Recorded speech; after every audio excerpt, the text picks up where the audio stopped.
Hi, I'm in Ecuador. I am in Vilcabamba, and I would like to talk a little bit about my first Yopo ceremony while it's fresh. We started at 8:30 the ceremony last night, and it ended at 6 a.m. this morning. We had Norma and Luis, her husband. They are the Yopo people. I mean, Norma, she learned how to prepare and conduct ceremony with the Yopo under this legendary man from the Piaroa tribe in Venezuela. And he apparently did Yopo since when he was 6 years old to 110. That's when he passed away, and he did it every day. So we felt we were in good hands. Obviously, it's a very difficult experience to describe. It was extremely intense. It was uncomfortable and terrifying at times. And then it was also extremely beautiful, profoundly blissful. When I took the first dose, I sat back down. We were advised to not lay down, so we had to sit up with our spine straight.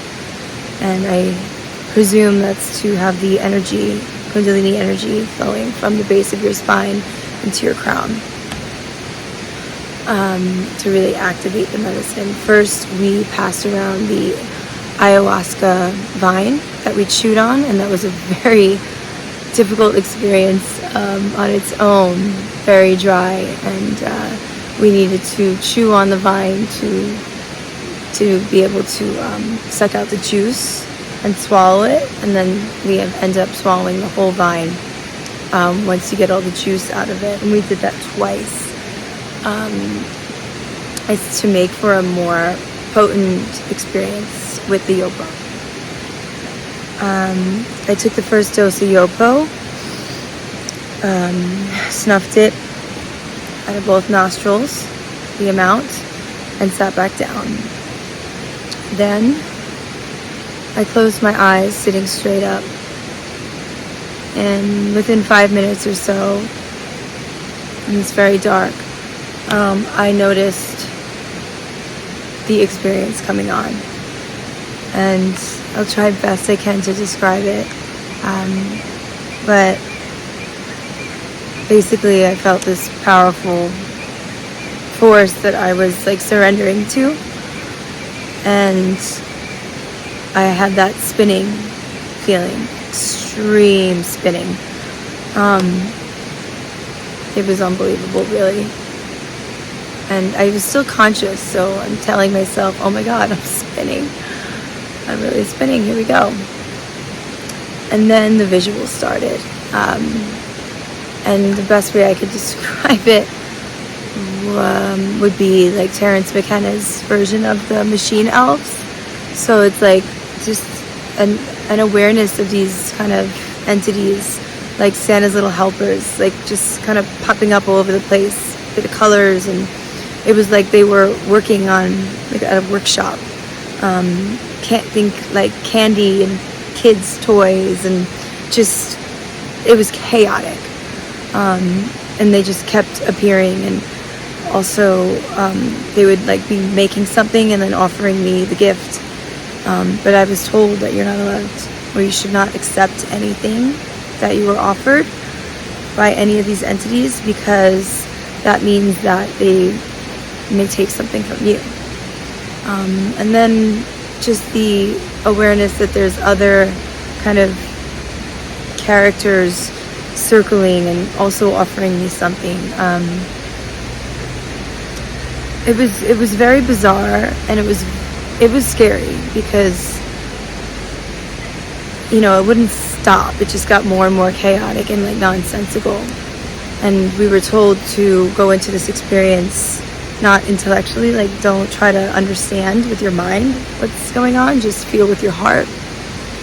and always have an intention. My intention was mainly to figure out my purpose, my mission, or get clear on that. And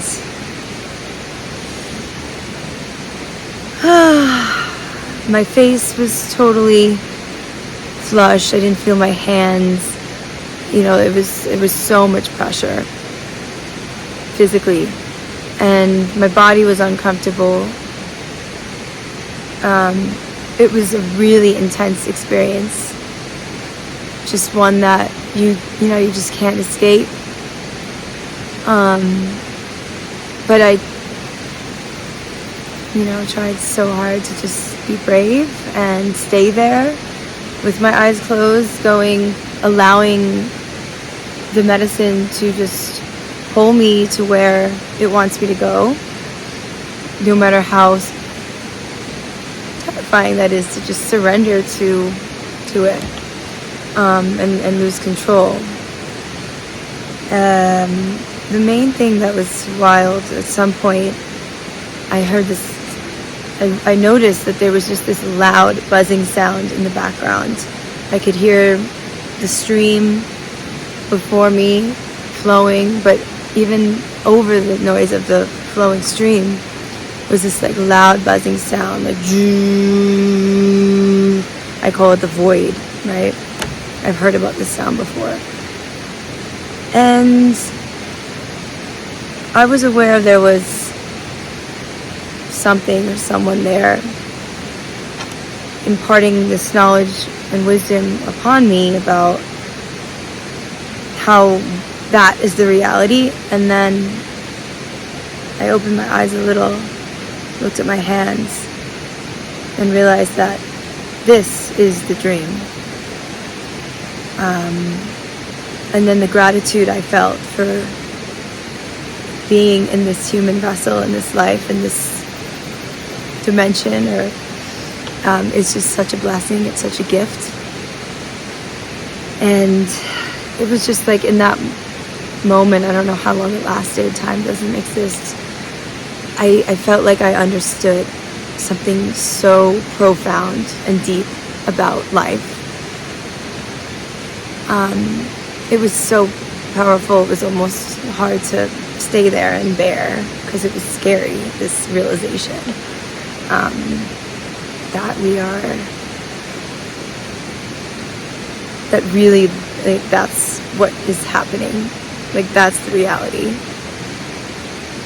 And we feel so safe here, but really that place is where we should feel most safe, right? In the eternal. I wish it was more clear, hey? It's hard to just reflect perfectly in detail. But let's just say, by the time it started wearing off, which they say is 45 minutes to an hour, it was ready for going up to do another dose. And initially I declined, and I said, no, it's enough for me.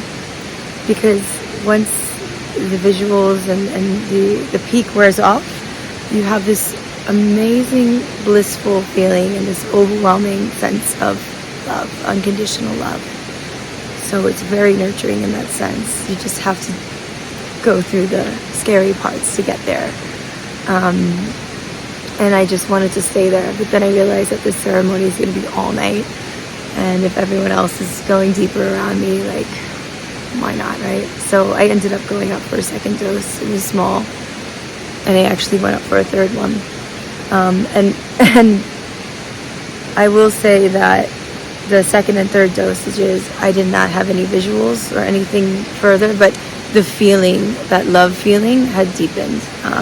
And we had beautiful music and song from both Norma and Luis. On the guitar, their voices just, carried me through. It was just, and Norma came up to me and some of the others at different points when she felt it was needed, and just gave us the most loving hug. Her presence of love and prayers, and I can't describe just how beautiful that was to receive in the moment.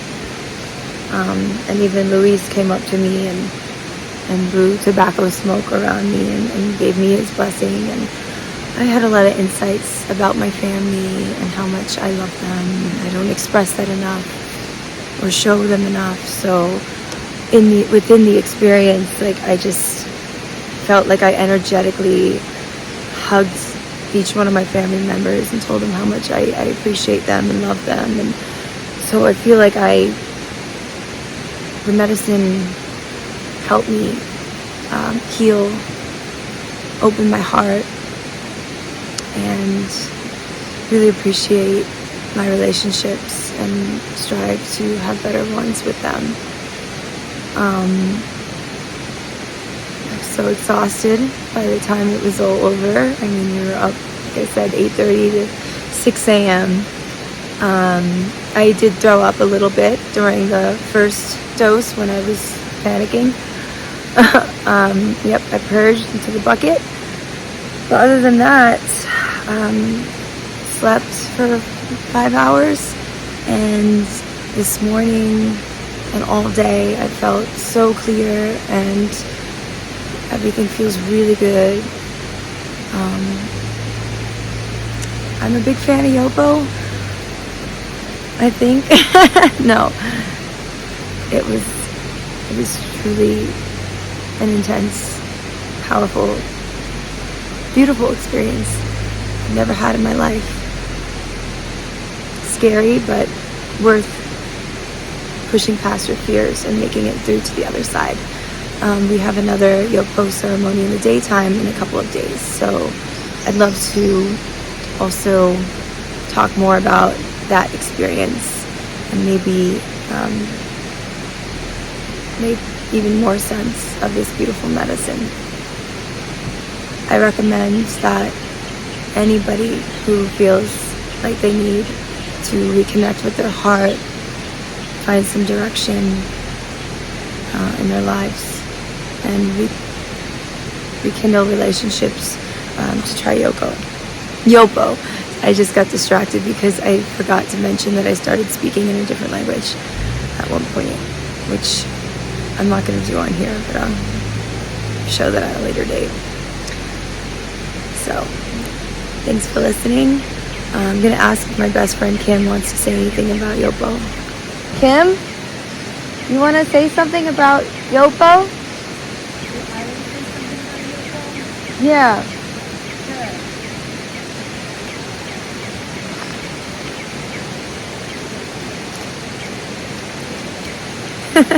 Hi. So, for me personally, I had a beautiful experience on Yopo. It was a really weird sensation the first 15 minutes, half hour. You feel like your whole body is just heating up, and it's kind of scary because you've never felt a feeling like that before. Yeah. It's a new plant that you're introducing to your body, so it's scary because you don't know if this is how you're supposed to be reacting or if it's like anxiety in your head. I personally felt extremely nauseous. It was horrible. Like, the nausea was just like constant. The purge was horrible. And to me, that was the worst part. I fell asleep. She had a woman.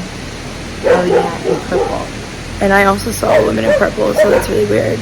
Yeah. But basically, tell her to go to sleep, and she got lucky because she did, and then woke up and had her intention felt, right?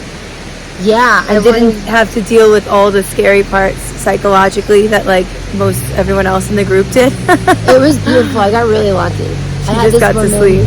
just tell me, basically. Oh, that's Santiago. We're just posted up on a car here. Yeah, a random pickup truck.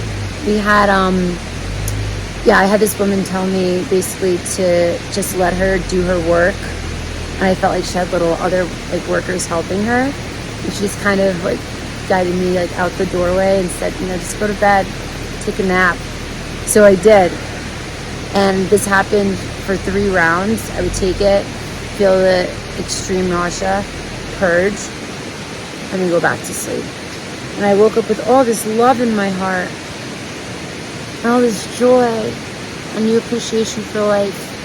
For It life. was really beautiful. For this that life. was my intention. So I got my intention given to me in a very loving and gentle way. And if you're wondering if I ever That's found,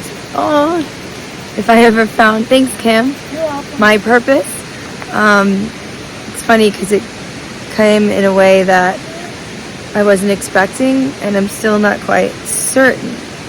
But I am a drummer and I love music, and I need to be creative and expressive, and just the music, my relationship to the music, and how it helped me and opened me up to myself, and my healing process. I'm like, okay, maybe that's a step in the right direction.